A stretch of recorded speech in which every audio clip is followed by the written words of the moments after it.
Well, the MISLS, that was a subject that I knew absolutely nothing about when I started at historic Fort Snelling in 1971.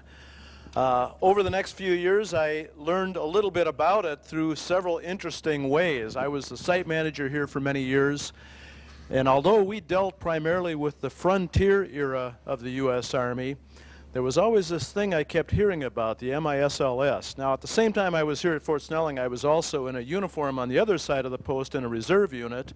And as a young sergeant, I met a colonel named Nakasone. And it turned out he was actually a student here. So I learned a little bit about it from him. And a few years later, I met another veteran of the school here who actually had been in charge of special services. And during the anniversary reunion of the MISLS at Fort Snelling, Bill Doy and I worked together to put together a good program for the veterans coming back to visit Fort Snelling, many for the first time in decades. So over the years, I developed a file on the MISLS, learned a little bit more about it, and now I'm pleased that Historic Fort Snelling next year is actually planning a part of their World War II weekend to include some instruction on what happened here in those last 2 years of World War II, the last year of the war and the year just after, as the MISLS graduated some 4,500 students from right here at Fort Snelling. The program this evening is going to be a little different than most of the programs we do. Usually we have one historian who talks for an hour, and then followed by whatever veterans can be found. We don't have that historian tonight. We have several historians who will be speaking. Bud Nakasone will speak with an overview of the Nisei soldier and the MISLS. Then we're going to go to Camp Savage. And Will Williams, who's with the Dan Patch Historical Society, is going to be talking about the phase of the MISLS, Military Intelligence Service Language School, that operated in Savage, Minnesota. Then I'm going to get up and talk about the phase that was here at Fort Snelling. Will and I will both have slides depicting life at those two respective schools in the 1940s. Following that, our veterans will join us up here at the front table, and we'll go through a series of questions about their general background, some school-specific questions. Bud's going to get up then and talk about the combat role of the Nisei soldier in the European theater of operations. That will be followed by some questions to a veteran of the 442 who is with us tonight, most decorated unit in World War II so far as I know. And then finally we'll finish up with some follow-up questions to all the veterans and give you a chance to ask them some questions also. And we'll have you all out of here before 9 o'clock, I promise. And that's up to Bud, though, who's going to start the speaking. Edwin Nakasone grew up in Hawaii and watched the Pearl Harbor attack. Bud entered the MISLS program after graduating from high school. He entered in the winter of 1945. He later served with the occupation forces in Japan. He retired from a long military career as a colonel and taught history for many years at Century College. Until just last year, Bud taught history, political science, and Japanese to sailors as part of a Navy college program, kind of a summer cruise. Sounded like a pretty good deal to me. He's published a number of books on the Nisei soldier experience in World War II, and please do stop by and pick one of his books up on your way out. And Bud, you're up. Hi, 皆さん、こんばんは。よくいらっしゃいまして、どうもありがとうございます。That's the end of my Japanese speaking. All right. I'd like to tell you a little bit about the Japanese soldier. He's called the Nisei Sansei. We of the Japanese ethnicity go according to generations. The first ones here as immigrants started as early as 1885, and the earliest ones even before then in 1867. After the Tokugawa regime fell. They are called the Issei. Sei means generation. Ichisei, but they We said Nisei to make it easier to pronounce. We, the children of the Nisei, are called Nisei. Why? Because Ichi, Ni, San, Shi, and go on. We're second generation here in America. And our children are the Sansei. They are the ones, the third generation. Many of them, in fact, in my family, we go back 5 generations here in America. And that's how we've acculturated and become Americans all the way through. Let me say a few words about the soldier. December 7th, 1941, as you recall, a debacle. America was attacked by Japan. And you know what? As the attack was going on, we had ROTC, Reserve Officer Training Corps, students at University of Hawaii. They were called up, and they were given rifles and bullets, 5 bullets, to guard various important installations such as gas, propane areas, as well as gas stations, as well as water supply places, all those places. But sadness of it all, 6 weeks later, the U.S. Army realized that these guys are of Japanese descent.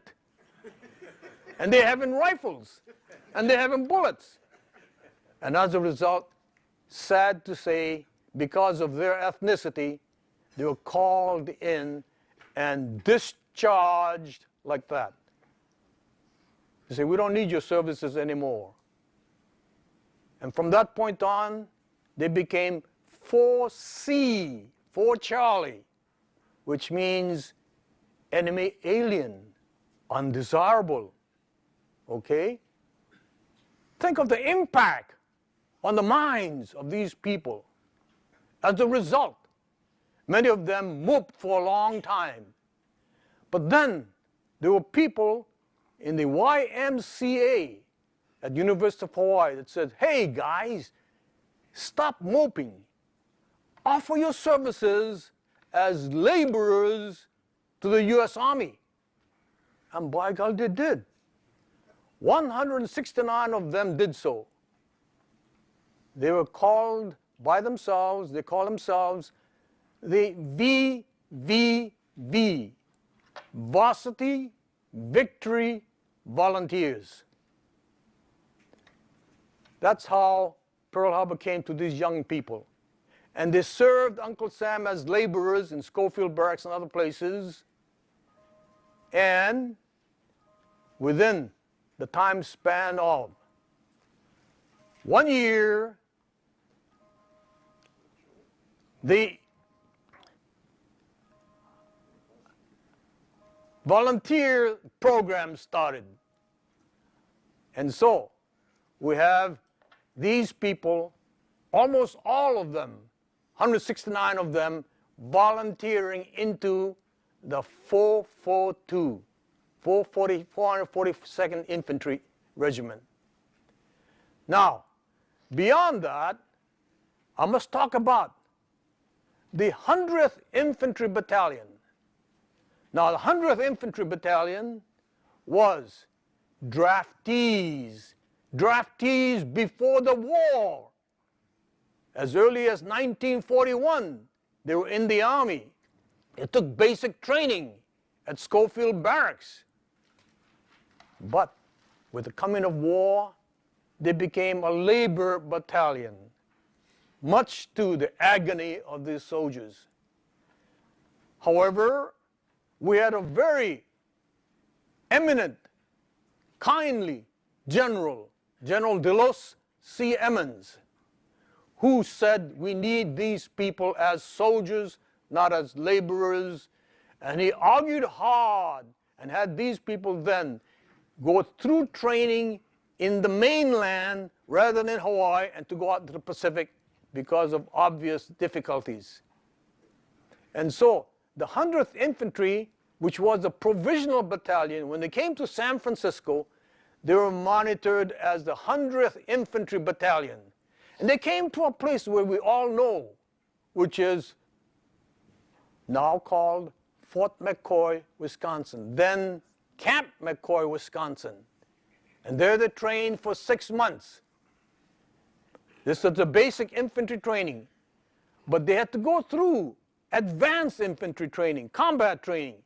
And so they were sent down to Camp Shelby, Mississippi. And they trained there hard until at the time when April of 43 arose, they were packed off and sent to North Africa. From North Africa, they moved on into the Battle of Salerno. They landed at Salerno, Italy, and worked themselves up the Italian peninsula. This battalion was the one under fire, and before you knew it, after 6 months, this battalion, which was an oversized battalion, and, get this, assigned as a battalion to the 34th Infantry Division. There we go. And so if you ever get to Hawaii, go to the 100th Infantry Battalion clubhouse. They've got a wonderful clubhouse there near Waikiki. And when you go into the doors, you see a great big Red Bull patch. They are very proud of their association with the Red Bull Division. They've had nothing but good thoughts, good, kindly thoughts about the Minnesotans, Iowans, Nebraskans. And this is the idea that the 100th Infantry Battalion became soon thereafter known as a Purple Heart Battalion, because by the time they went into the Battle of Cassino and Anzio, they had suffered huge losses, 600 losses. And so our authorities decided we needed replacement for these people. In the meantime, as early as February 1943, the call went out for more Nisei soldiers. And so the volunteer system was set up.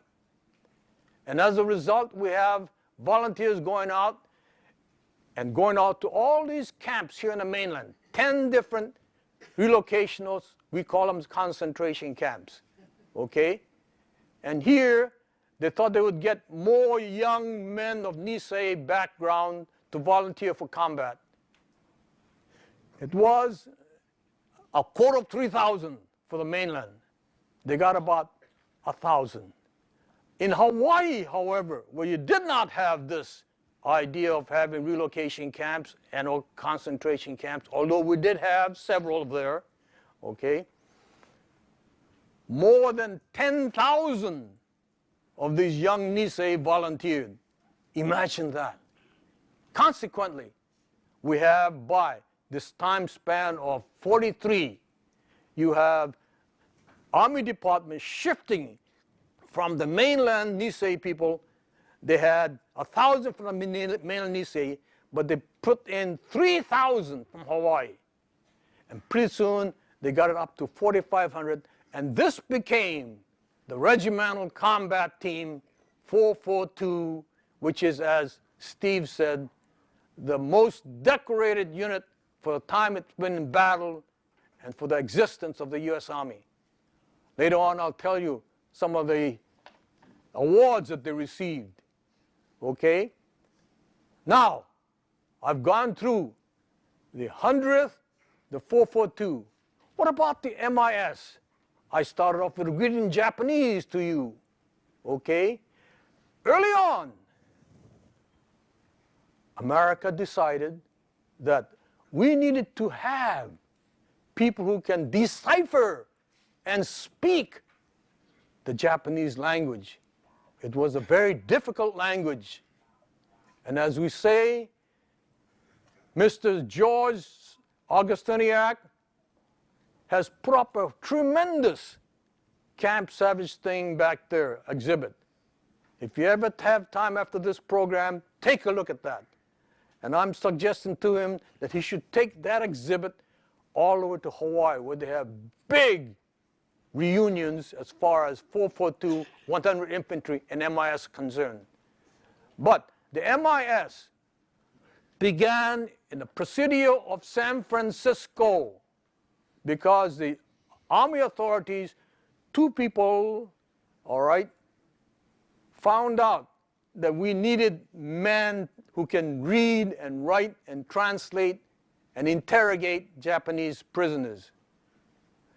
One of them was, at that time, a captain, Kai Rasmussen.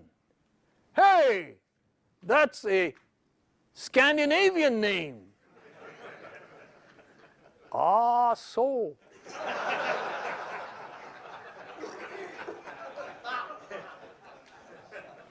Colonel, later the colonel, but at that time the captain, said we needed people like the Niseis. And they scoured through the U.S. Army draftees who are of Japanese ancestry and found only 60 people who would qualify for the first class to be set up as the 4th Army Language School at Presidio of San Francisco in Building 640 today. Okay? Of the 60 people, 58 were Nisei. 52 were Caucasians who had been children growing up in Japan as missionary children. It was a very, very disappointing figure. Only 2 out of all the soldiers of Japanese ancestry. Okay. But anyway, a school was set up. This was November 1, 1941. So even before December 7th, 1941, you had a Japanese military language school at a place called Presidio of San Francisco. And then, you know what happened? You have the February 19 Executive Order 9066, in which all those of Japanese ancestry, down to the 8th generation, here I am with 5 generations here in America, but down to the 8th generation, if you even have a spot of Japanese blood in you, you would be put away into these camps. Okay? And so here was a school right in San Francisco, and February 19, Executive Order 9066 came in. As a result, that school had to be moved. And you know what? The scout, Captain Rasmussen, and the colonel in charge with him, scoured the area of the United States. No one opened their arms, say, we want them here. Except one place, and that place is Savage, Minnesota. How about that? Savage, Minnesota. Who was the governor at that time? That's it. That's it. Governor Stassen said, we will accept them. We have a camp here, a camp that was designed for old folks, as well as one-time CCC, Civilian Conservation Corps. And here in Savage, they started a school. Now that school started operation as early as May. All these Nisei people who were in the school in San Francisco were brought here. They had to clean up the place, clean up the barracks, make more accommodations. And the first school that they had back in San Francisco, they had only 6 instructors. Now here they had to burden it up, make it larger. And they had many civilians. This brings in another point. I want to make certain that you know about the kibe. Issei, Nisei, Sansei, kibe. Who are they? What are they? All right. Ki in the Japanese language, written in the kanji form, character form, means return back to their homeland. All right. Bei, you write it with the character of rice. We always believed America was the land of plenty, right? As a result, they said it's a land of rice because we all love rice, don't we? Not the Uncle Ben's type. I like the rice that's the sticky rice that you can make sushi out of. And so, Kibei were those who were born here in America. Early on, they may have gone through primary school here, but then the grandparents were returning to Japan, and they needed more solace, more kindness from their little kids. And they took these little youngsters, with the permission of the parents, to go to Japan, to study in Japan, and to be accompanying their grandparents in Japan, to learn the history, the culture of Japan. All right? And so these people were then brought back to America before the war began, before December 7, 1941. And so they are really returning back to the land of rice, land of plenty. And so that's why they are called Kibei. A word about them. They were excellent Japanese language people. They'd gone through the primary schools in Japan, the intermediate, middle schools, and the high school, and some even went through college over there. And so they were very, very up to date as far as the language is concerned.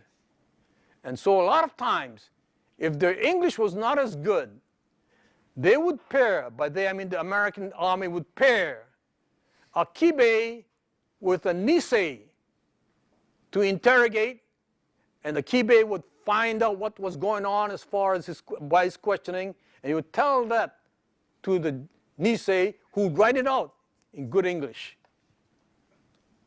They were so very, very crucial. I'll say more about them when I cover the MIS as such. All right? And so,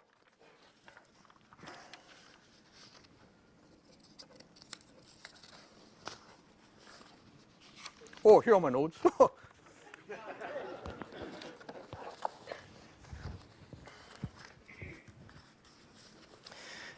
How are we doing in time, Steve? As much time as you want within reason. Okay. But tell us about your son before you finish. Whom? Your son. Well, we are very proud parents. We have two boys, my wife Mary here and I. And the first one, John, who is a painting and decorating contractor here in St. Paul. He spent the first year at a place called West Point. He got through the first year, he came back, and he told me, Dad, I don't want to become a military officer. And much to my great disappointment, he resigned after the first year. But the second boy also came along, Paul. And Paul, I said, you're graduating high school now. This is 1982. All right. I said, where do you want to go? Are you thinking about West Point? He said, no, Dad, I'm not thinking about West Point at all. I said, I want to go to St. John's University at a place called Collegeville, Minnesota. And he said, I want to also be an ROTC cadet, which buoyed my spirit a great deal. Well, our son Paul is now in Afghanistan serving Uncle Sam as a J2 in Kabul, United Nations Command, and he is, get this, he outranks me now. He is a one-star brigadier general. So.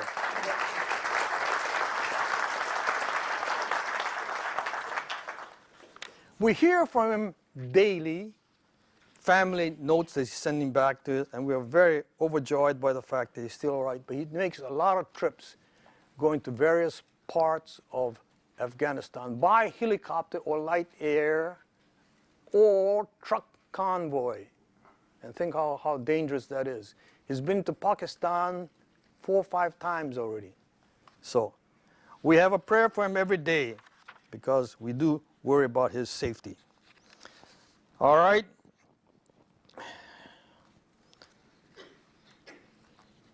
MIS, as you know, became the eyes and ears of the U.S. Army, and they served all over the Pacific, starting from Attu, all the way down to Guadalcanal, all the way up in French Indochina, China, Burma, India theater, Marshall Islands, all those places, Guam and so on. Eniwetok, Kwajalein, into areas such as Peleliu, Iwo Jima, Okinawa. They were all there. And I'll stop here and move on with the lecture here.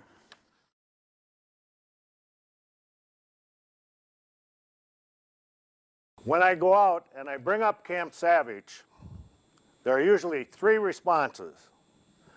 The person has never heard of it. The person will say, oh, that was that prisoner of war camp in Savage. A lot of them will say that. Or the other third will say, oh, it was one of those internment camps. It was not a prisoner of war camp, never was. Secondly, it was not one of the internment relocation camps, nor was it a detention camp, nor was it a concentration camp. And concentration camp includes all those other things, and that's what I point out, that this was none of those things. These were American citizens. They were in the United States Army, and they had been treated very poorly previous to this. And as he said, Kai Rasmussen searched the country. They had questionnaires they sent out. And he came up with this spot. He mentioned Harold Stassen. Harold Stassen said, yes, we have this place that's empty and you can have it. We'd be glad to have you. And Kai Rasmussen said later, much later, that was one of the best decisions he ever made, was coming to Savage, Minnesota. Realizing the fact, too, that several governors that he had approached said, no, we don't want him. Okay. And Bud put it very eloquently, okay? Savage, Minnesota. Now, this was the entrance to the camp, and see, it's right there, U.S. Army. There's no confusion. This is a 1940 aerial. And for several years in there, in fact, fairly recently, you couldn't get aerials of where that Camp Savage was. But this is 1940, that's what was there, nothing, basically. The camp you can see down there, and I put Highway 13 running east and west there. Actually, it was Highway 101 in those days, but some of you may want to go out there. This is a close-up of what was there. This was a CCC camp during the Depression. That was fading away. It was homeless men's camp, and it was a self-contained location. They had their own sewage system, their own water system, things that in that center part there, the squared treat area was the headquarters. Just below that, the T-shaped building was the mess hall. The buildings to the immediate right of the tree block area were classrooms. Behind those were faculty offices. Down below here in this grassy looking area was PX and so on. Oh, the hospital was in there too. In the white area this way from the center square area was various facilities, signal component and so on. Out on the left of that square place, you'll see all those houses, barracks, and that's for the students. So basically, that's what was there. Now, as Bud mentioned, when the first ones got there, they had nothing to sleep on. It was not a good situation. This is a shot kind of angled at the entrance there. That was Highway 101. This is a shot of the main street of Camp Savage. Here's a gymnasium. As I said, it was a self-contained place. There's the theater. They had a movie theater there. That was an advantage to some of the older people in Savage I've talked to, because that was the only movie theater that we ever had in town. And if you had a connection somehow, for example, I'm thinking of one of the McCall brothers, who is a pioneer family there. He met his wife there because they went to a movie there. He was on leave from the Navy, so he could get in there. And that's where he met his wife. Just a shot of studying. Studying was intense as far as what I've read, 7:30 in the morning, 9 at night. Now there's a shot that evokes memories for me. Now I was just a little tight then. But my mom ran a grocery store right down the road from the Credit River as you came into the small village of Savage from the camp. Bar on the one side, and on the other side was my mom's grocery store. And I was just a little tight. And when I was at my grandparents, who lived just outside of town about a mile, that memory is burned right in my brain. I can remember that. They're marching by. And, you know, it's funny how you remember things, but that I can remember. And also some vague memories at the front steps of my mom's store. They'd stop in for ice cream, the soldiers would, when they had time. This is a shot. It looks like they're lined up for the mess hall, but then again, it's probably mail or payday or something. This is what's there now. Okay, there's the inscription that is there. It will tell all of us that don't know that there were probably about 6,000 Nisei that went through the Military Intelligence Language School. Now, if you think about that, in World War II, there were more than 33,000 Japanese-American soldiers, is what I've read. And so if there was over 6,000 went through this school, then that's about 20% of the Nisei that went through the language school. Now, what that says to me, one thing, they were dedicated and they were brave. And the people that I think, the people that went through the intelligence language school were the bravest of all of these, because they served in front of the Japanese lines, they served behind the Japanese lines, they served at headquarters across the Pacific, Burma, India, China, Aleutian Islands. They served in super secret stuff all across the United States.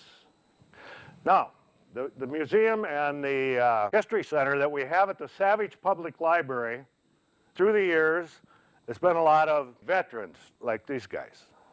More so now, in the last couple of years, it's been like children and their grandchildren even, and they will come from everywhere.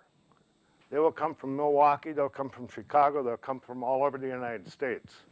And what happens is, if you do that, if you haven't been out there, you should go out there. We have a lot of stuff. Charles said this was a very emotional visit for him. He flew in 2011, they had a reunion of all the counterintelligence services. And so he was here for that, and they came out to Savage, and my wife and I showed him around, and his wife, Helen, pulled me aside down by the plaque there, and she said, Will, she said, if we went home right now, I said, he'd be happy. He wouldn't even have to go to that convention. She said, this is what he wanted. He was 18 years old when he came there. 18 years old. This is the first time he was back. So, and we get a lot of, as I said, the children and grandchildren stop in. Oh, they'll look through the yearbooks that we have in there. Oh, yeah, there's my uncle, or there's my dad, or there's my grandfather. And it's very heartwarming. This is in 2010. This is an aerial. It looks very, very similar, except there's a lot of elevators and stuff now and barges on the river, and that's where it was. Well, how do you get there if you want to visit the memorial?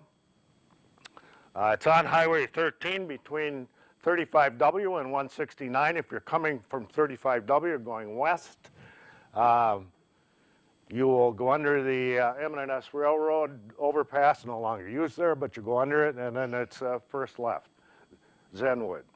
If you're coming from the 169 from the west coming east, of course, you just wait until you saw Zenwood and take a right.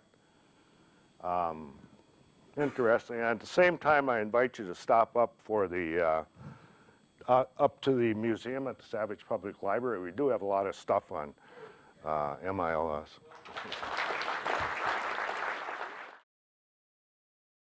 World War II was Fort Snelling's last war. In 1944, the fort's complex of offices, warehouses, rail yards, barracks, parade grounds, and classrooms sprawled over a 1,500-acre site above the river junction right here. Some buildings were as old as 120 years, solid brick and stone structures on a park-like setting, but there were also hundreds of tar paper and wood frame shacks heated with coal stoves. Around 600,000 men and women would call Fort Snelling home for a short time between 1941 and 46, mostly only for a few days or weeks out of an average 33 months that they spent in service during World War II. But one of the most unique features of the fort was its Military Intelligence Service language school that operated here from August 1944 to June 1946.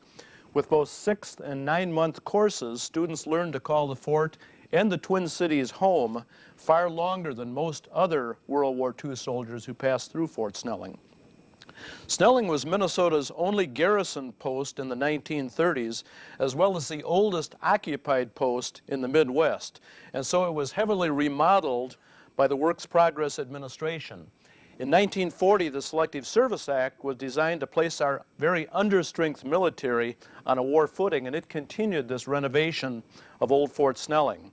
The Fort Snelling Reception Station was organized in September and expanded the old ROTC and CMTC summer camp facilities that were across from the Officers Club on what is now airport property. Eventually, there would be about 300 buildings on this site that housed both casuals coming through the post, newly arrived troops, and also quite a few of the MISLS students. Now, the most typical experience at Fort Snelling was that of the casual or the recruit, the draftee or the returning veteran who was processed through the reception station or the separation by bus or by train. They were marched to barracks. They were usually put to work with a very thorough Army physical followed the next day, as did the all-important Army General Qualification Test. Scores on this test and the results of a personal recruit's future. After the test, houses on the fort property for as full an issue of clothing and bedding as happened to be on hand, and it usually was not a very full issue. But the excitement of a brand new Army uniform tended to fade in the next line as the recruits were given their tetanus, smallpox, and typhus injections. An Army classification officer next conducted a personnel interview, asked about education, hobbies, skills, interests, and then finally that officer submitted recommendations for classification. But until a decision was made, recruits would usually be drilled. They certainly would pull KP or latrine orderly duty. They would certainly endure a chaplain's lecture and an orientation film. And once the test scores and the interview results had been compiled, the recruit might be sent to a unit being formed. More likely, they were designated for replacement training centers for incorporation into existing units as replacement for casualties. They'd be assigned to an ad hoc shipping company at Fort Snelling. Then, fully processed, they would await their transportation orders. And these orders came through 7th Service Command headquarters from the War Department. They issued orders for the numbers and the kinds of personnel needed, and the whole process for a new recruit would take anywhere from 3 days to as long as 2 weeks. About 275,000 young men and some women were inducted here into military service during the war years. The Fort Snelling reception station grew to its peak in 1942 when a staff of over 1,000 soldiers and civilians were able to fully process as many as 800 recruits in one day. In that year alone, 1942, 150,000 men were examined and 102,000 were inducted and shipped out from Fort Snelling.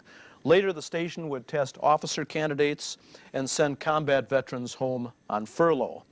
But besides welcoming individual soldiers into the Army, World War II Fort Snelling was also the birthplace of several specialized military units. In May 1942, the Headquarters Military Railway Service was activated at the fort with a primary function to oversee training of military railway troop units and to maintain relations with the commercial railroads under whose supervision the technical training of most of the units was being accomplished. And that headquarters was transferred to North Africa later in 1942 as part of Operation Torch. Several military police units designated as Zone of the Interior were also created at Fort Snelling. You can see one of them trained a large poodle over there on the right. The unit's duties included transporting prisoners of war and transporting Japanese-American so-called enemy aliens to concentration camps in the West. Other units that were activated, filled, equipped, and deployed through Fort Snelling included 4 engineer companies, 4 station hospitals with large numbers of nurses, 6 aviation military police companies, and 1 signal motor messenger company. But certainly the most unique and secret part of Fort Snelling's last war was the Military Intelligence Service Language School. Activated at the Presidio of San Francisco in November 1941, the school was mandated by early discovery that most military-age Japanese Americans had little knowledge of their parents' language. Of the first 3,700 Nisei soldiers who were surveyed, only 3% were found to be accomplished linguists. Only 10% were deemed suitable for training as translators.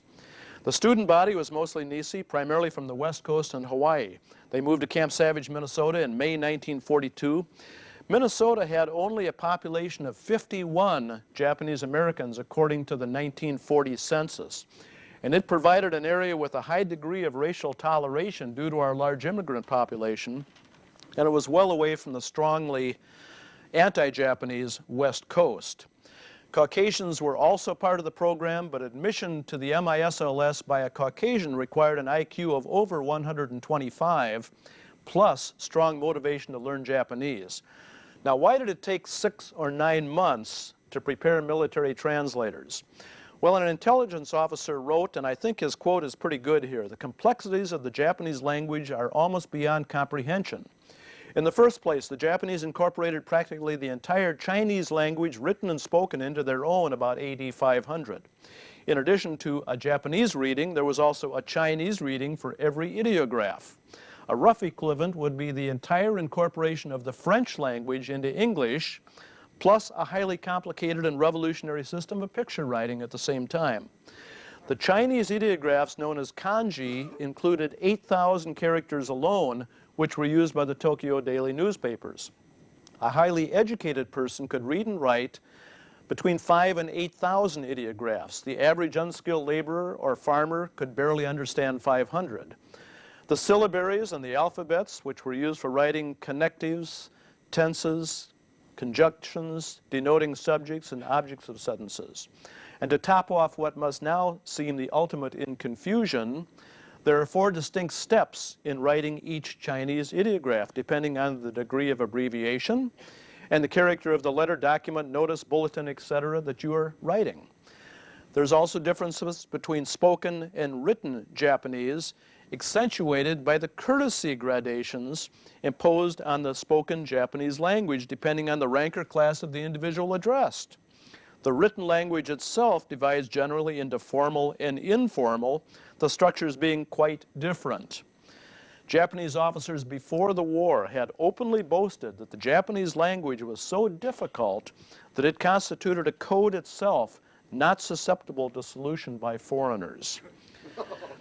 Teaching this language was quite the daunting task. To receive an appropriation of only $2,000 to launch the Intelligence Service Language School in San Francisco. In Minnesota at Camp Savage a year later, the language program grew rapidly to include reading, writing, and speaking Japanese, translation, interpretation, and interrogation, captured document analysis, Japanese military and technical terms, Japanese geography and map reading, radio monitoring, social, political, economic, and cultural background of Japan. Cursive was always on military Japanese and not on. Now, how about the move to Fort Snelling? Well, the demand for Pacific theater linguists was just too great for the overcrowded facilities at Camp Savage. In August 1940, linguists, the school was moved to Fort Snelling and was removed. A decline in recruit processing after full mobilization in 1943 had freed up barrack space, plus the administrative and supply functions of Camp Savage had always been handled out of Fort Snelling right from the beginning. So from late 1944 until June 1946, Fort Snelling assumed a distinctly Japanese-American flavor. The school was welcomed by Post Commander Colonel Harry J. Keeley, who wrote, "On behalf of the students and enlisted men of this post, I wish to heartily welcome Colonel K.E. Rasmussen, his officers and men, to their new home at Fort Snelling. We are proud to have your organization with us, as your fine record of training speaks of efficiency and hard work. The importance of your work to those of us who know and the earnestness of your training makes us proud to have you garrisoned here. Now Fort Snelling is as much your home as it has been to the men stationed here before your arrival. We welcome you." Well, some of those men, particularly those who came from Hawaii, were quite shocked at the different weather. And you can see our first speaker sitting on a pile of snow a couple of days after his arrival in Minnesota. The weekly Fort Snelling Post Bulletin documents the cultural shift at the Post as Nisei names and news stories dominated each weekly issue. At its peak, the school would train and house nearly 3,000 potential linguists, utilize over 125 classrooms, and employ a teaching staff of 162 men. Most of them were non-commissioned officers in the U.S. Army. 20 or 30 were civilians. School headquarters was in Building 57, the old Post Band Barracks. It still stands along Taylor Avenue. Classrooms were in the old infantry barracks and in other locations. When students arrived on post, they were assigned to one of 10 companies of the school regiment. But that regiment was responsible only for messing, housing, and some basic military training. The students were housed in the 2 old brick cavalry barracks, which are between this building and the round tower at the old historic fort. Others were housed in barracks along Taylor Avenue, and those who were the least lucky were housed in the so-called turkey farm. These 5-man tar paper hutments were located across from the officers' club, and they were heated by coal stoves, and they were a long hike or a short trolley ride from the rest of the post. You can see that our new recruit, who was initially impressed with snow, is maybe not so impressed with shoveling coal to keep that stove warm in the wintertime. After the German surrender in May 1945, emphasis at the MISLS shifted to spoken Japanese, and classwork was extended into evening and weekends, recognizing the critical need for combat translators. The 9-month courses were broken into classes as short as 6 weeks long in an attempt to get as many men to the Pacific as fast as they could. Class hours remained the same, 7 hours a day on weekdays and 2 hours of supervised study each evening. But now Saturday mornings were used for additional class time rather than for testing as had been done previously. Veterans have told me that they spent a good bit of their study time after lights out under their blankets with flashlights at night, trying to keep up on the classwork. There was a strict 11 p.m. lights out policy at Fort Snelling. Practical training was provided to students by translating Japanese military documents sent to Fort Snelling from the field, as well as intercepting and translating shortwave radio messages. These messages were recorded, and after they were translated, they were passed on to the school commandant, then immediately sent on to Washington. And just one thing of note, most other radio intercepts took several days to forward, but the MISLS radio staff did it within hours, getting the translations on to Washington. Students also published an alumni newsletter for graduates in the field. The student body was also changing after VE Day. The average age of students dropped. It had been over age 24. It started to drop at this point, and the draft was used to bring in additional linguists. At the same time, a number of highly decorated combat veterans of the 442 entered the MISLS in order to prepare for the occupation of Japan. Existing officer candidate programs at Fort Snelling were open to Nisei MISLS students, even those without college degrees. The first 7 Nisei officers were graduated and commissioned at Fort Snelling in December 1945. In June of 45, Chinese language courses were added to the curriculum. And then, a short time later, a Korean language class was added, and 13 men graduated from that program in March 1946. But of course, of a little more interest to most of the students here was the activation of a Nisei Women's Army Corps section at Fort Snelling and their full assimilation into school and post life. Their curriculum did not include spoken language instruction, since they would not be doing direct interrogation work of prisoners. Student life at Fort Snelling was not all work. Promptly at 3:30 each day, students headed to the drill fields or to sports facilities on the post. On Thursday afternoons, Army orientation programs were held with guest speakers on a variety of national and international topics. The All-Stars basketball team toured widely. The MISL choir was in high demand, and an 11-piece orchestra played at frequent dances on and off post. The wide variety of recreational activities was managed by a very busy and creative Office of Special Service team led by Staff Sergeant Bill Doy, with us this evening. Not only did they provide sports equipment, they also used a wide variety of community contacts and volunteer organizations to keep students busy in their few off-duty hours. After the Japanese surrender in August 1945, the school emphasis again shifted, this time away from military Japanese to civil affairs Japanese. The skill set required of MISLS graduates became even more complex. Previous graduates of the school had served with every frontline unit in the Pacific. Now many of the school's final graduates worked in civil affairs. Others played important roles in interrogating and in the Tokyo war crimes trials. Back at Fort Snelling, training in Japanese government and administration, Chinese characters and diction, and civil affairs documents and POW interrogation remained strong, as many of the high point Nisei veterans in the field would soon need replacement. In October 1946, more than 3,000 students were in training at Fort Snelling. Some 4,500 of the 6,000 total MISLS graduates would eventually pass through the program here, and about 85% of those were Nisei. In June 1946, the 307 students of the 11th and final Fort Snelling MISLS graduating class held their commencement exercises in the field house.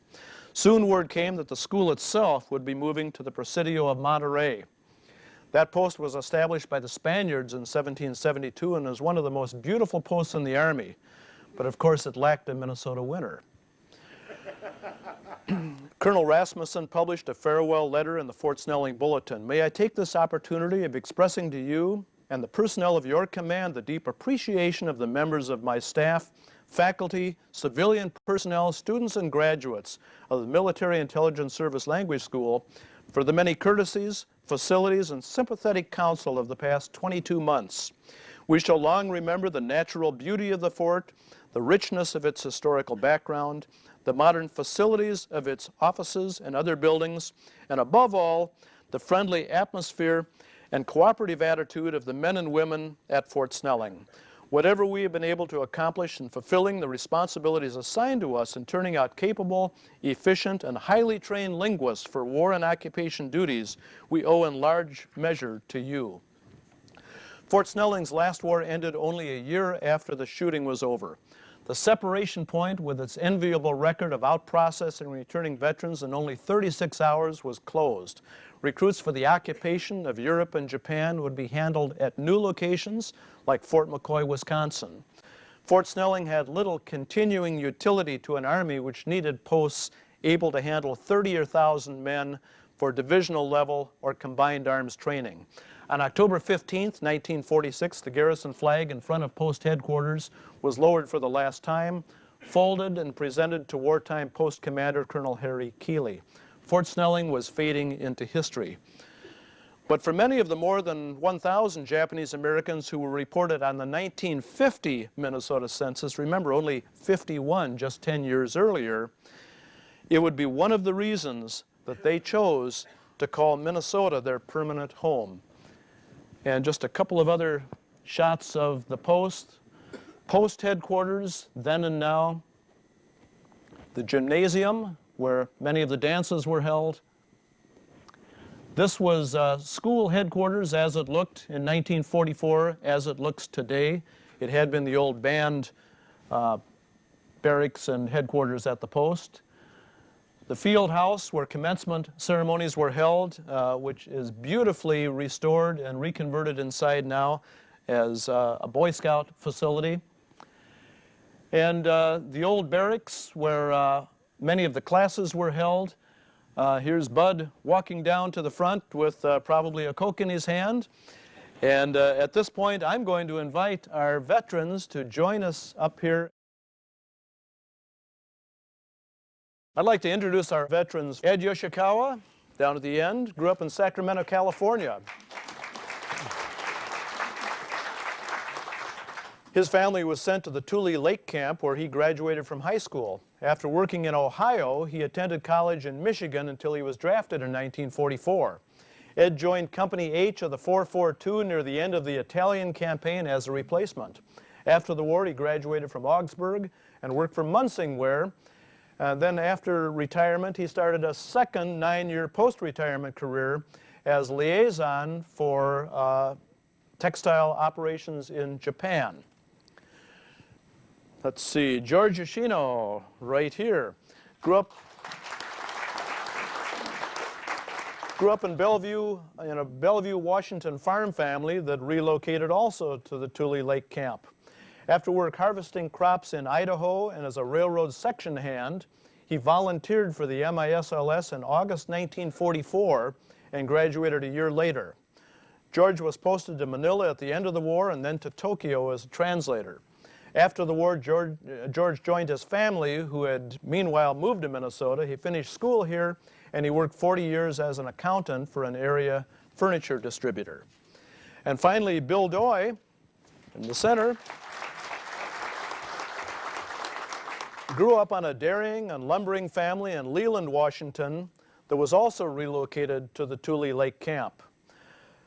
Bill was recruited for the MISLS in 1942, volunteered for the program, and studied at Camp Savage, but he was mistakenly diagnosed with TB and spent 2 months in the Fort Snelling Hospital until they discovered he didn't have TB. They assigned him to general duty. He eventually became the NCO-IC of the Office of Special Service. When the school moved to Monterey, Bill re-enlisted in the regular Army to continue that work at Monterey. Long career in advertising. And I'm going to be asking them a number of questions, and I might ask specifics, or whoever wants to jump in can jump in. What was I doing when Pearl Harbor was attacked? Well, being farm workers, winter times, we didn't have much to do, but this particular year, I had the opportunity to work for a Caucasian man who had a holly farm. That's those hickory leaves. which we are employed to cut the branches so they could be made into a wreath. Like over here, they use evergreen but on the coast at the beginning, we use holly for a Christmas wreath. That's what happened. And when we work out in the field, somebody from the warehouse came out and said Pearl Harbor was attacked. Hey, somebody said, like myself, I said, where's that? That's about it. We're doing working before Christmas. Well, when the Pearl Harbor attack took place, I was on my way home from church, and my first reaction was, the Japanese are stupid. There is no way can they ever beat the USA. And the changes that took place in my life after that is just fantastic. It's unbelievable how the places that I've gone to as a result of the Pearl Harbor. First of all, we went to Tule Lake, California, which is located in the northern part of California. From there, I went to Cleveland, Ohio, then to Kalamazoo, Michigan, Utah, Florida, France, Italy, back to Cleveland for my GI Bill of Rights, educational, and then I graduated from Augsburg. And what's so amazing is that I met my wife, Pearl, in New York City, and we've been together for 64 years. What were you doing December 7th? We were on a farm at that time, and it was a Saturday or Sunday. Talk right into the microphone. Some friends were visiting us, and to this day, I can't recall why we did what we did, but about 2 days before that, this friend of ours was inducted into the Army, and they had a kind of a going-away party for him. And he was taken to Fort Lewis in the state of Washington. And we decided, for what reason I don't know, that we should go see him. We must have known that they wouldn't let us into a fort. But anyway, we went from where I lived about 15 miles outside of Seattle to Fort Lewis, which is just south of Tacoma. And as I said, I don't know why we went there, but we didn't get to see him. December 7th, 1941, I was 14 years of age. I was very aware of what was going on in the world because I kept reading the newspapers, and my dad had only recently come back from Japan. Here I am, early morning, like many of the young people at that time. We wanted to go down and see the rest of the gang. And so I was having my breakfast. And what kind of breakfast was that, gang, everybody? Cornflakes, yes. Heard the story before. Exactly so. With carnation cream. No such thing as fresh milk in those days in our poor family. I looked out the window, I looked out the screen door, kitchen screen door, looking west towards the Waianae Range. There's a dip there, which is the Kola Pass. And here I see as many as 15 planes coming through and going down into Schofield Barracks. Schofield Barracks is only about 3 miles, 2.5 miles away from my home.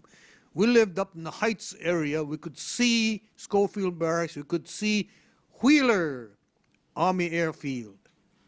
And as soon as they went down, to the Schofield Barracks area. They did not bomb Schofield Barracks. However, they strafed Schofield Barracks, machine gun, pellets all over that place. Then they climbed up, and I could see that clearly, about 15 of them in beautiful formation coming down, and as soon as I see that, I see the planes zooming up again and dropping little pellet-like objects onto the airfield. The planes going up, all the planes were beautifully arranged. Why? Because they wanted, the commanding general wanted to make sure that with less guard in it, and they were Niseis would be doing sabotage work. As it turned out, all those planes went up because one bullet would go through two planes. I looked up, I hear sound, I dash outside, and I look up, I see a red ball under the wings, on the fuselage. And as I said, I knew what was going on. I ran into the house, turned on the radio, awakened the rest of the family and said, get up, get up. And radio station KGMB was saying, all servicemen return to your bases. All servicemen return to your bases. The Japanese are attacking us. All servicemen return to your bases right away. This is the real McCoy. I remember that very clearly. All right? And that's what happened. That's what I was doing during that first day of battle. Nighttime, we had blackouts. Next, how each of you joined the military, and whether you specifically had a choice of where you were going, or whether, you know, what got you to MISLS or to 442. Why did you join? George, you want to begin with, we're all draft ages. We had our draft card. Then all of a sudden, after the attack, it was all canceled out. Through a negotiation from the American Japanese Citizens League and so on and so forth, which was reinstated, which gave us an opportunity to serve the United States as a citizen. So when this draft thing was all settled and reinstated, we had the choice of the military, the regiment, 442, or the language department. The reason I chose the language department, because I told my brother, no use both of us getting knocked off someplace in Europe. I said, I have a little more advantage of the Japanese language, so that's how I got into the MIS service. Microphone, I know you went into service 2 years earlier than any of the others did. Why don't you tell us how you joined? Some recruiters from Camp Savage at that time came to Tule Lake to try to get the Nisei to join the MIS. They wanted desperately to get people who knew even a little bit of Japanese to join.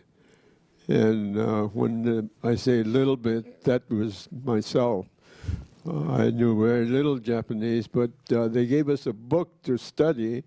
They gave us a little over a week, and several of us took day and night. We practically memorized that book, and when they came around to test us for whether we were qualified, they're very lenient. Just about anything you said could be recognized as perhaps you know, not good, but good enough for them. And I passed, and so there were 35 of us from Tule Lake that were accepted. And there was a Sergeant Kumagai, who was at Camp Savage at that time, came out to bring us to Camp Savage. Well, I graduated from a high school in Tule Lake Camp, and I wanted to further my education, so I went out to Cleveland, Ohio, and worked at a Jewish orphan home for 6 months, saved enough money, and I enrolled at the Western Michigan State in Kalamazoo, Michigan.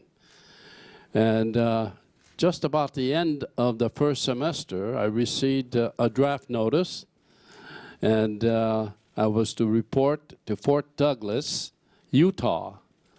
In the meantime, while I was going to school, my parents, who were originally an intern in Tule Lake, California, was requested to move to Topaz, Utah.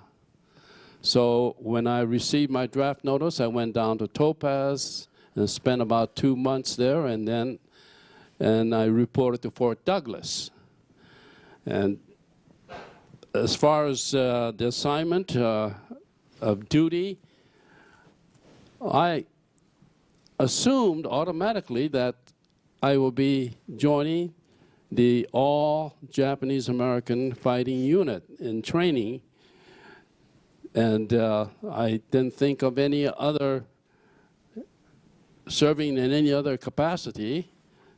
So that's where I ended up. What were your initial impressions of Minnesota when you arrived here? Oh, how well I remember that. We were dressed in California, you know, weight clothes. That's Tule Lake. And when they came out to get us at the train station in St. Paul, they came with a canvas-covered truck, open door and back. I mean, no door and back, just open. And we, with that very little clothes, had to sit back there in that open truck all the way to Savage. And when I got to Savage, lightly, and I asked him, "Aren't you cold?" And he says, "Cold? It's not cold. Wait till it gets cold." I had no change because the fact that my brother is always here, and he was at the University, Minnesota. So as soon as I got here, I just walked over to the university and joined the, and that's where it was. Okay. It was easy. It was Christmas Day, 1945, that I arrived here from a warm place called Fort McClellan, Alabama, after spending 13 weeks there for my basic training. We did not have any rice down there. And as I said, I like sticky rice, and so I can have a sushi. Well, as it turned out, we heard about the fact that there is a Hennepin Avenue. And on Hennepin Avenue, there would be Chinese restaurants. And of course, Chinese would have rice. And I got on board this picture that you saw of the buildings. I got on board the trolley. And the trolley would take me straight down. And as it came to the place where the Seven Corners is, okay? And I saw this great big sign that said, Schlitz beer or something like that. I said, "Ooh, this is pretty good." So I asked the man next to me, I said, on the trolley, "Is this the main part of town?" And he said, "Yes." I don't know, maybe he misunderstood me. At any rate, so I got off. And then it's now 5 below zero. I remember that very, very well. And I looked back, all darkness except for that beer sign. So I walked into the drugstore. I remember, Peterson Drugs. And I asked the clerk over there, "Is this the main part of town?" He said, "Where do you want to go?" I said, "I want to go to Hennepin Avenue." Oh, so just a little walk down there. I said, "Is it within walking distance?" Now it's from Seven Corners, down Washington Avenue, all the way down. And here I am with my GI, no earmuffs, no gloves, have my hands in my pocket and so on. Now it's 7 below with combat boots on, all right. And as when came down to lower area where Milwaukee Road's overpasses, where Milwaukee Road now has its skating rink. Okay, another man was coming by. I said, "Is this the main part of town, or where am I going? Where's Hennepin Avenue?" And he said, "Oh, just a block." All right. Well, it turned out much more. But the idea of it is, I did reach Hennepin Avenue despite the cold.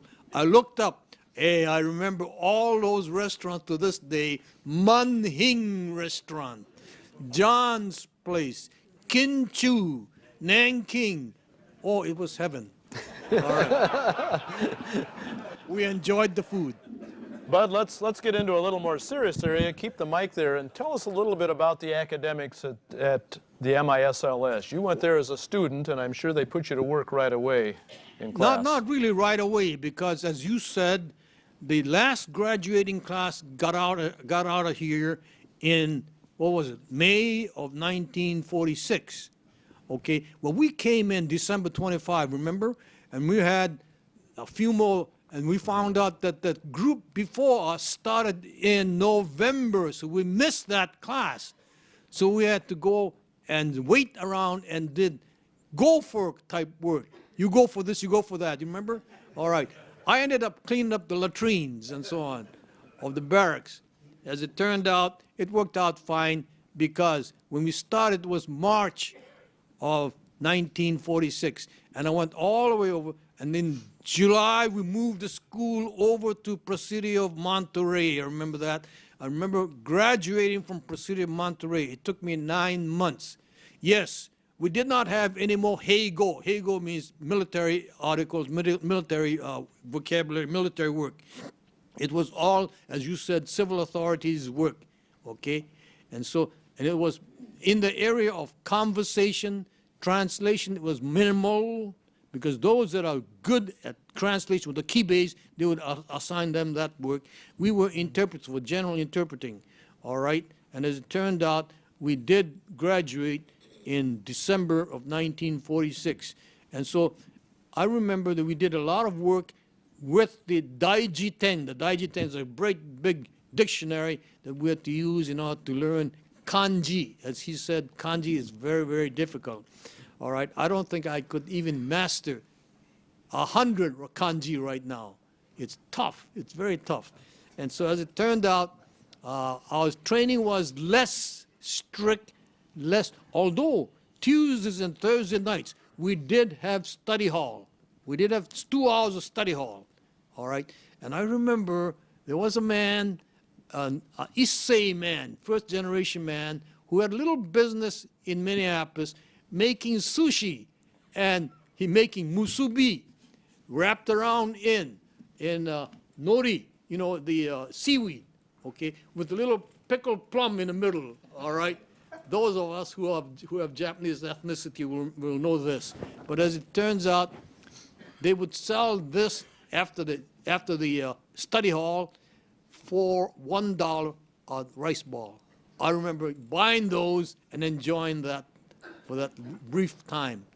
But it was an enjoyable situation as far as I was concerned, because I want to say something here. I've said quite a few things, but I want to say something here. I do want to say that we were so royally treated, kindly treated by the Caucasian background people here. We were very much in love with Minnesota. That is why I'm still here. We have been very, very nicely treated here. And so I do applaud the Minnesotans, and I'm a Minnesotan for over 50 years now. How you ended up in that office and what sort of work your office did. And so they asked me to delay my schooling and start with the next group. Well, the next group went down to Camp Shelby to take basic training. I wanted to take basic training. I asked if I could go, and they said no, they would rather have me continue doing what I was doing. So I missed out on that. So I'm probably the only soldier who ever was served time without having basic, without having served KP or yard work or anything like that. But I had an interesting, time. The purpose of special service was to try to make the free time that the students had more enjoyable, make them, get out and do things or learn whatever they want, try sports. We had tournaments, leagues, in just about every athletic program you could mention. Baseball, boxing. In boxing, we would have men join Golden Gloves. And at one point, we had I don't know, they called it a smoker. I don't know what a smoker is, other than we had the smoker at the field house, which is that red building just off of 55 here. And we about 1,000 people, local people, came to watch it. And the local papers picked it up and said that it was probably one of the finest display of sports that they had seen recently in the local area. The Nisei were just didn't have the time to practice and didn't have the facilities to be proficient in boxing to the extent where they could meet with people like Ed Lacey or Del Flanagan, who were local champions at that time. But we had people who joined local fencing and badminton classes or competition, and they won the state championships in both of those. We also had the Army art contests, and the winners of each division at the MIS, that not the artists, but their works were sent to 7th Service Command if we were to compete, and they came away with 3 ribbons. So we were quite pleased with the success they had. Probably, though, the most enjoyable from a student standpoint was dances that we were able to put on. Twice a month, we'd have a battalion dance, and we would call people that we knew in Minneapolis and St. Paul, ladies, the YWCA, and they would send out, or we would send in trucks, buses, and hundreds of hostesses would come out, and dances would start at 8 o'clock and end around 11. And they were quite well chaperoned. They had order or strict rules that if you came out by bus, that you had to go back by bus. There was nothing like going home with a soldier. In addition to that, we had banking services that people needed when they had school break. People would, the soldiers would get checks from home and no way to cash them, so we made arrangements with First National Bank of Minneapolis. There was a First National at that time, and we would send armed guard and pick up the official from the bank. They would come up and they would cash from $25,000 to $30,000 within one afternoon. Also, the Special Service sold traveler's checks, and up until April of '46, we sold $137,000 worth of traveler's checks. So we were able to help the soldiers. And another thing that, and someone mentioned how wonderful the local people are. I must also emphasize the people were just so wonderful. They would call our office and ask, are there any people that didn't have any place to go during the breaks? And they said that they would like to invite 3 or 4 people over for a home-cooked meal for the local people who help make life a little bit better for the students. That's a laugh. Right into the microphone, please. Even though when we're growing up, we used Japanese language between the parents, but when you get to school, to learn different kind of languages. I mean, ordinary language and the military language is altogether different. And to learn all that stuff within 6 months or something, that's impossible. So as for myself, I tried to do the best I can on my own. That's all. Okay. Tell me also what your initial impression was of the Japanese people when you eventually did go overseas. Oh, I don't know. I felt that there was no animosity from the people of Japan to occupation forces, and I got along real good. I mean, even the relatives, they had nothing against us. So as far as everyday transactions, it was just okay. I had a good time.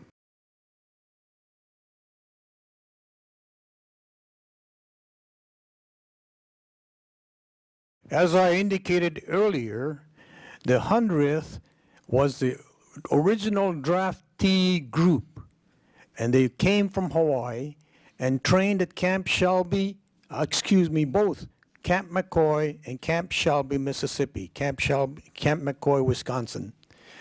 And then they were sent overseas, and as I said, they became a separate infantry battalion with added 2 companies. Usually a battalion would have A, B, C, D. Now they had E and F, all right? And so it was a buttressed, it was a strong battalion. But as I said earlier, by the time they got through fighting up the halfway mark of Italy, battles of Cassino, Salerno, and so on, they had lost at least 400 people as casualties, and they needed to have replacements. And as a result, you have the 442 now training in Shelby. And then they were sent overseas, and they were overseas into Italy at Anzio, and beyond that into Civitavecchia, where they first met up with the 100th Infantry. And the 100th Infantry people, as I said, were older, and they would say to their younger people, "Hey, you crazy or what? You know this is no game. You can go make." I'm talking in Pidgin now. And it's saying that you can die in this. This is no game, all right? But these guys were excellent soldiers all the way, and they went all the way up. And then they were called into the French campaign. The 442, along with the 100th, went all the way up into the area of the Vosges Mountains. And there, they had been fighting for several days. They were brought back again for rest. As soon as they brought back for rest, then the commanding general of the 36th Texas Division said, "Hey, we got to have you guys get up there again, get up there again. My 1st Battalion of the 141st Regiment is dying without any help." While the 2nd Battalion, the 3rd Battalion could not gain any respite from the Germans. And so the poor 442, along with the 100th, was sent into the Vosges campaign, and there, in the battle that is known today for the 10 most important battles in the United States history, they were able to rescue, after much fighting, the 1st Battalion of the 141st Regiment, Texas Regiment. They saved 121 of those lost battalion people. But we lost, the 442 lost, at least 600 casualties to save 121 people. And so no wonder the regiment is declared to be one of the best in the United States Army. And then they was brought back into Italy-Italian campaign. And there, General Mark Clark sent them against the Gothic line. And they were able to crush the Gothic line by going from the backside of a mountain and going up 3,000 feet and chasing the Germans off that mountain. And pretty soon, by April 5, or by the May 5, ending pretty much stopped.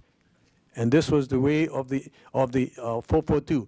Let me read you. It is amazing, amazing what the 442 and 100 Infantry Battalion accomplished.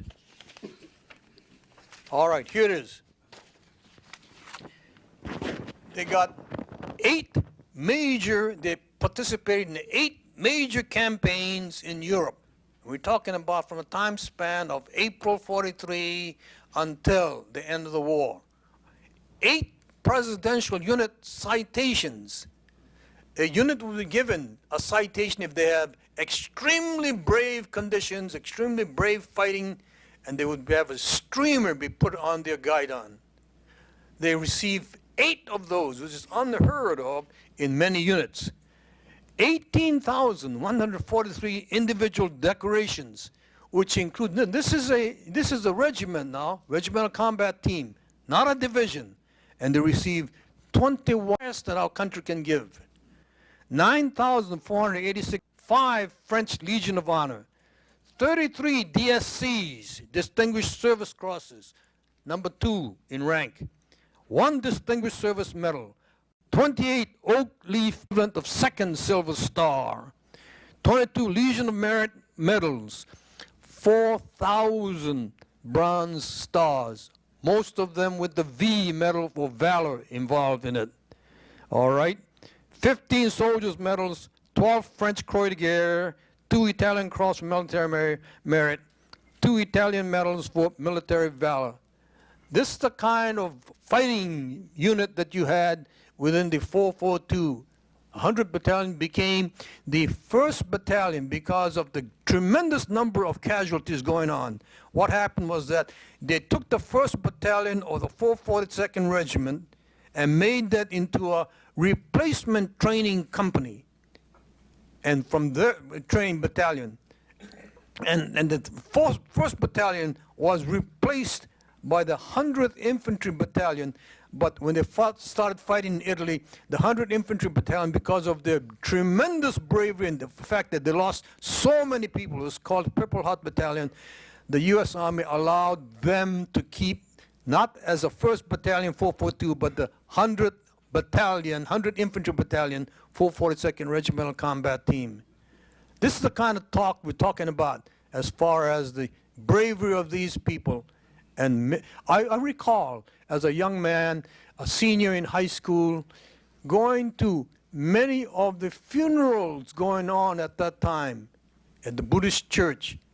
Every Sunday, there would be a Buddhist funeral for a boy, a young man killed in the 100th Infantry or 442nd. I recall that very, very much today. I know you had kind of a long and strange path getting to the 442, and including Camp Blanding and paratroops and German measles. Tell us about that. When I reported to Fort Douglas, we were shipped out to Camp Blanding, Florida for our basic training. And sure enough, when I arrived at Camp Blanding, I noticed all the GIs were Niseis. And we were all assigned a tent, a group about 5 or 6 to a tent. And they were more or less assigned in alphabetical order. And I was placed in a tent with Yoshikawa, Yoshimura, Yoshioka, and a guy named Yamada. But this Yamada was different from all the rest of us. He was as Caucasian as anyone can be. He did not have any Oriental looks to him. And just because his name was Yamada, he got tossed in with all the other Nisei group. Evidently, his father must have been a Issei and a mother a Caucasian. But as weeks went by, he was just great. We had a fantastic time, even with his look. Well, we went through the basic training and completed the course, and at the end of the session, there was an announcement they made that they were looking for volunteers for paratroopers. So I said, wow, I was only 19-year-old, and I said, paratroopers, boy, they're a good-looking outfit. And besides, they were getting $50 a month more. So I signed up. And and then there was about 3 or 4 or 5 others that were left behind, and all the rest took off for their 2 weeks leave before going abroad. And we were left behind, and about 3 or 4 days later, I don't know whether the paratroopers were accepting Niseis for their group or not, but the papers never came through, so they said, well, Ed, might as well take off and go on your leave. And I said, thank God. I was afraid of heights. So I went back to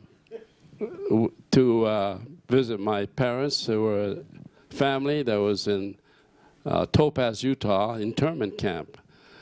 And then after 2 weeks of that, I reported to Fort Meade, Maryland, and from there we were shipped out. And you want me to continue? Well, were you eager to join your unit on the Italian front? Well, I tell you, before that, we landed in Le Havre, France, and then we took a troop train through France, saw the Eiffel Tower through the troop train, and went down to Marseille, France. That was just about the time when, as Bud mentioned, the rescue of the 36th Division, Texas Division, they were just coming down from northern part of France to Marseille. There was a call from, I think it was from General Mark Clark, for the Nisei troop to help out in the final push in Italy. So that's when I joined up with 442, and we were all shipped out to Italy, and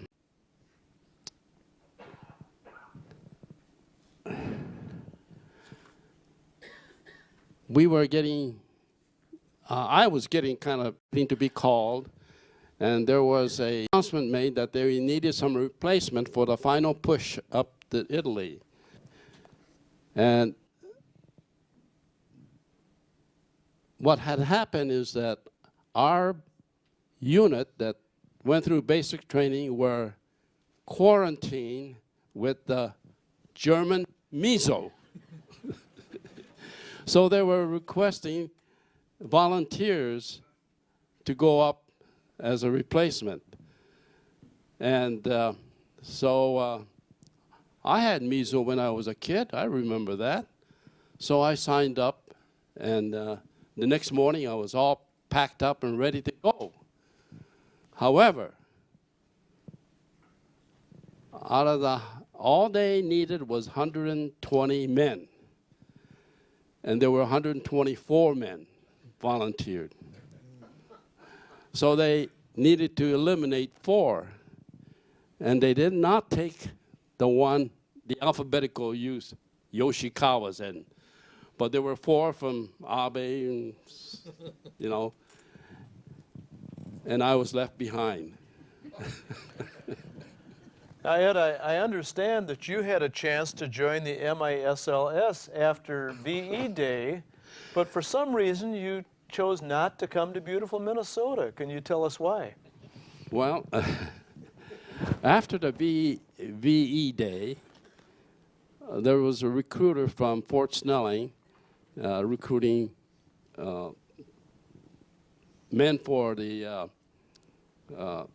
MIS, Military Intelligence Service Language School. And I signed up because my mother was a Japanese school teacher, and I spoke a little bit of Japanese, and I went to school. So I signed up for an appointment.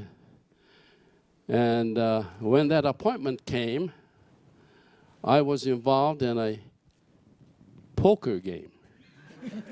And it was a rare occasion I was winning. So I said, so I just passed up the interview, and that's how I missed out on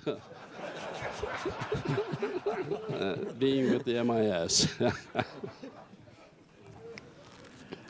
And as long as you've still got the mic, let's just skip ahead. Why don't you just tell us briefly how you were personally affected by World War II?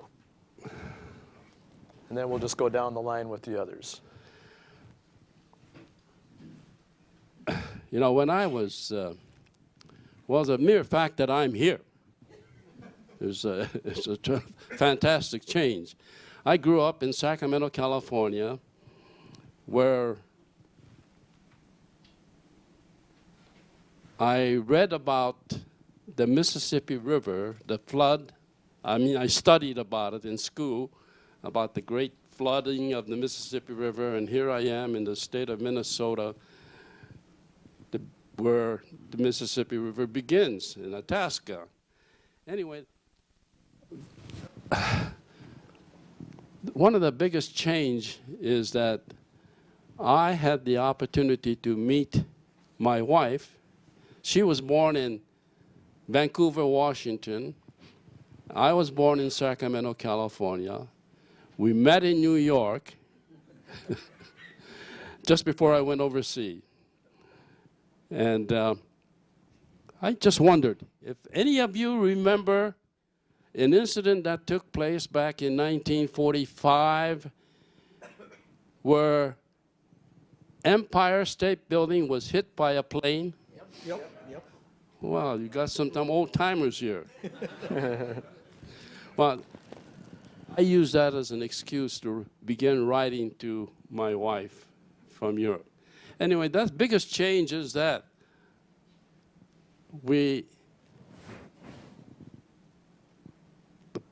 what can I say? We've been in Minnesota here for the last 64 years.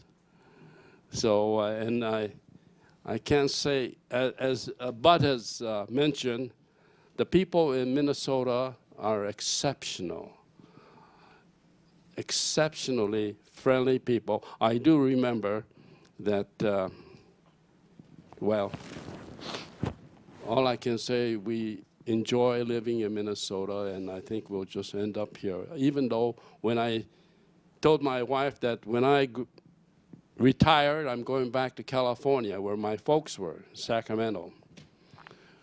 But no way. Our children are all here in Minnesota, so here we are. Bill, how were you personally affected by World War II? I often wonder what it would be like had it not happened. I'd never been out of the state of Washington, but I think I knew what I wanted to do because I had already had a year and a half of art school in Seattle before where we were evacuated. But then I came to Minneapolis, and I, under the GI Bill, went to the Minneapolis College of Arts and Design. But well, I don't know. I often wonder just what changes, what would be different. because people didn't move that much before, but certainly with the war, great changes were made in location. How are you personally affected by World War II? God, I don't know. Slightly a little closer. Actually, of course, you started. After that, everything changed. Coming here in Minnesota and getting married to a Greek girl, changing religious from Baptist to Orthodox. I don't know. It's all for the good.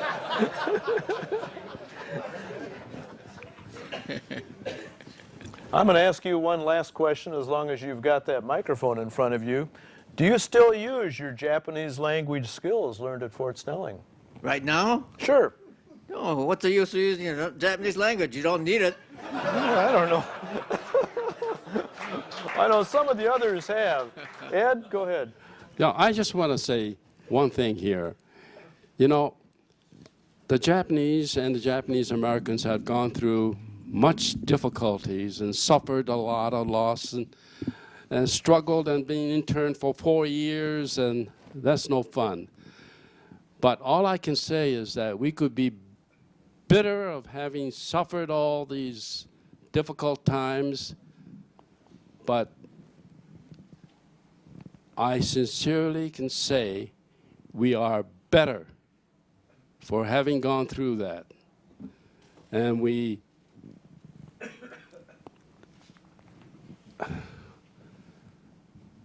as the Lord says, all things work together for good, those who love them.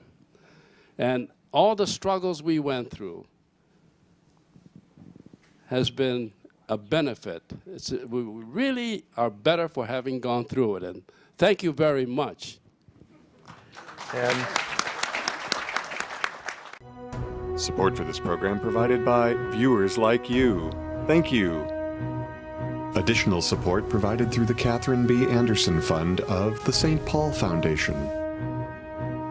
Upcoming roundtable topics can be found at www.mn-ww2roundtable.org. Production services provided by Barrows Productions.